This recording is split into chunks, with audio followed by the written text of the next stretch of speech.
سيئات أعمالنا أشهد أن لا إله إلا الله وحده لا شريك له وأشهد أن محمدا عبده ورسوله لا نبي ولا رسول بعده. Allahumma shalli wa sallim ala sayyidina Muhammad.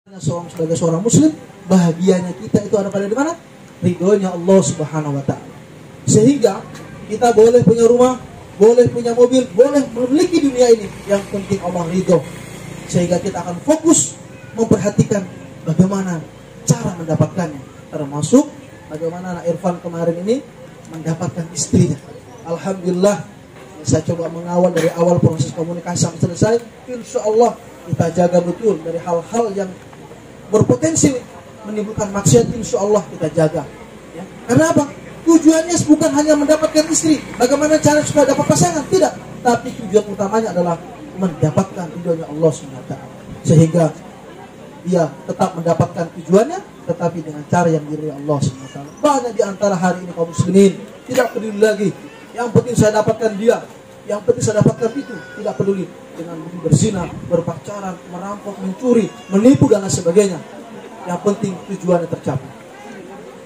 Inilah makna bahagia sebenarnya. Bahwa kebahagiaan sebenarnya seorang muslim adalah menggapai ridhonya Allah SWT. Dia boleh kaya, dia boleh punya segalanya, yang penting Allah ridho. Saya lebih baik miskin daripada Allah tidak ridhoi. Kenapa? Yang penting membuat saya bahagia hanya ridhonya Allah SWT. Nah, inilah mestinya menjadi tujuan hidup kita. Yang sebenarnya kebahagiaan itu adalah menggapai ridhonya Allah SWT. Maka di Allah SWT kita selalu mengatakan sakinah. Apa sakinah itu? Sakinah adalah ketenangan, ketenangan jiwa. Sakinah itu kalau bisa kita artikan kebahagiaan. Dan kebahagiaan itu letaknya di hati. Bukan, jadi beda kesenangan, beda kebahagiaan, Pak, ya. Jadi kesenangan itu, nah ini apa yang kita lihat ini? Rumah, mobil, kendaraan, istri yang cantik, anak-anak yang soleh-soleha, yang banyak, usaha, itulah kesenangan. Sedangkan kebahagiaan itu di hati. Kesenangan ini urusan mata, Pak. Orang senang belum tentu bahagia, tapi orang bahagia sudah pasti senang. Karena kebahagiaan itu adalah ketenangan. Nah, contoh biasanya begini. Bapak mungkin kalau mau ke kota, bawa kendaraan, itu kalau surat-suratnya lengkap, kira-kira tenang enggak, Pak? Tenang ya? Tenang. Surat-surat lengkap, enggak mati pajak, ada SIM, ada STNK. Tenang kan? Pasti tenang rasanya. Nyaman. Bahkan, bila perlu, mudah-mudahan ada supir di depan. Karena merasa tidak melanggar apapun.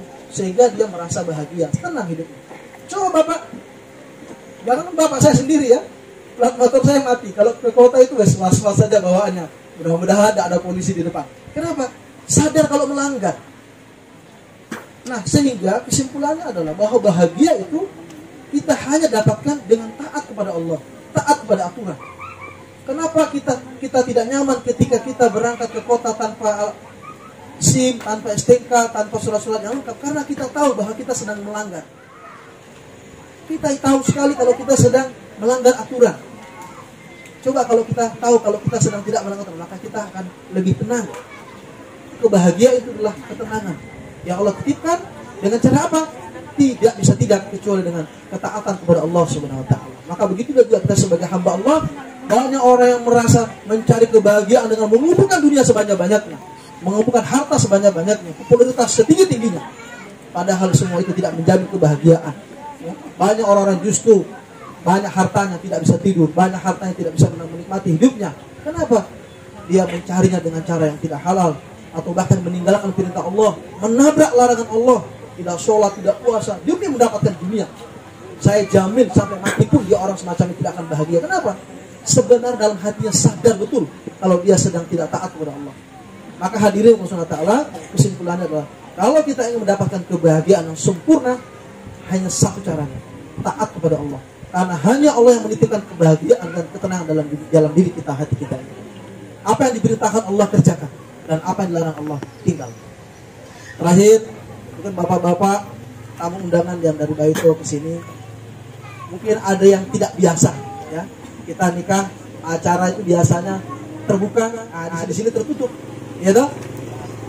Nah, mungkin sudah ada, ya alhamdulillah. Yang belum, tambah lagi wawasan, tambah pengetahuan. Bahwa ini hadirin, inilah kita harus maklum perbedaan itu selalu terjadi dalam kalangan kehidupan kita. Hal-hal semacam ini maklum terjadi. Dalam Islam itu ada yang kita boleh berbeda, ada yang tidak boleh, ya kan? Hal macam-macam ini saya pikir tidak juga berusaha kita punya, tidak. Ya tuh, tapi kita terima lapang dada. Ini sebuah hasanah daripada kehidupan kita bersosial, dalam kita bersaudara dan kaum muslim yang lain. Tentu ada perbedaan-perbedaan. Saya kira ini hal yang biasa. Tentu bukan tanpa alasan. Ini semua ada alasannya, ya. Karena sebagai tuan rumah, ini alasannya Pak ya, kita terangkan sedikit. Sebagai tuan rumah, itu kehidupan pribadi kita tidak boleh kemudian memberikan peluang orang bermaksiat di rumah kita. Sehingga kau boleh dari rumah, dari luar dengan pacarmu, kau boleh dari luar buka auratmu, tapi masuk di rumah saya, kau tidak boleh berdua-duaan. Karena kita tidak bisa menjamin yang datang ini suami istri, maka kita pisah. Karena kita tidak bisa jamin yang datang ini tutup aurat semua, kita pisah supaya tidak saling melihat aurat. Dalam Islam ada larangan bertabaruj, larangan berhias. Tidak boleh berhias untuk laki-laki lain, dinikmati kan hukumnya dosa. Datang di rumahku, kamu tidak boleh berkuliah lihat. Nah, maka saya tutup. Seperti itu kurang lebih. Dari luar terserah kamu orang mau berkuliah lihat, dosanya kau tanggung sendiri. Di rumah saya tidak mau menanggung dosa kalian. Maka kita tutup. Jangan sampai terjadi saling pandang memandang. Apalagi ada kalau namanya perempuan mempelai perempuan itu biasanya dihias secantik-cantiknya Pak, dipajang, ditonton. Ini hukum yang kita adopsi seperti itu, sehingga nanti dosanya yang tanggung yang punya rumah juga seperti itu. Maka dari itu inilah alasan, beberapa alasan yang kemudian mengapa hijab itu dilakukan. Karena itu juga untuk bapak sekalian, untuk hadirin sekalian datang supaya tidak dosa, supaya tidak kena dosanya seperti itu. Itulah alasan mengapa kemudian hal ini kita lakukan. Nanti selebihnya adapun mungkin ada pendapat lain yang jenengan semua adopsi, monggo silahkan. Insya Allah kita saling menghormati, saling menghargai. Oke? Gitu ya, bapak-bapak sekalian. Insya Allah berbeda itu Pak bukan berarti mau merubah. Berbeda itu bukan berarti mau korek-korek yang sudah lama, bukan. Itu berbicara hak antara sesama manusia. Bapak mungkin senangnya begitu, mungkin di sini senangnya seperti ini. Kita saling menghormati, saling menghargai. Saya kira itulah membuat kita ini bisa hidup rukun dan dapat damai dan tentram. Kita saling menghargai daripada perbedaan. Semangat ya, semangat ya. Alhamdulillah. Nah, maka dari itu hadirin Allah SWT, ini mungkin yang jarang kita diterangkan. Ujuk-ujuk tiba-tiba beda, tiba-tiba lain. Nah, mungkin saya sedikit terangkan semacam ini. Dan saya pikir kita sudah biasalah dalam kehidupan kita dipisah-pisah. Biasa kalau kita ke masjid Pak, ini kalau ada acara itu, yang perempuan masih sebelah sini, perempuan di dalam, laki-laki di luar. Saya kira sudah biasa kita terpisah. Biasa kalau ada WC di bandara itu, WC perempuan, WC laki-laki. Kita kira sudah biasa kita terpisah. Mungkin yang dalam pernikahan ini belum biasa, tapi insya Allah kalau terus-menerus semacam ini dan diterangkan semacam dengan apik, dengan baik, insya Allah kita semua bisa memahami. Dan ini perkara-perkara yang boleh berbeda, ya silahkan.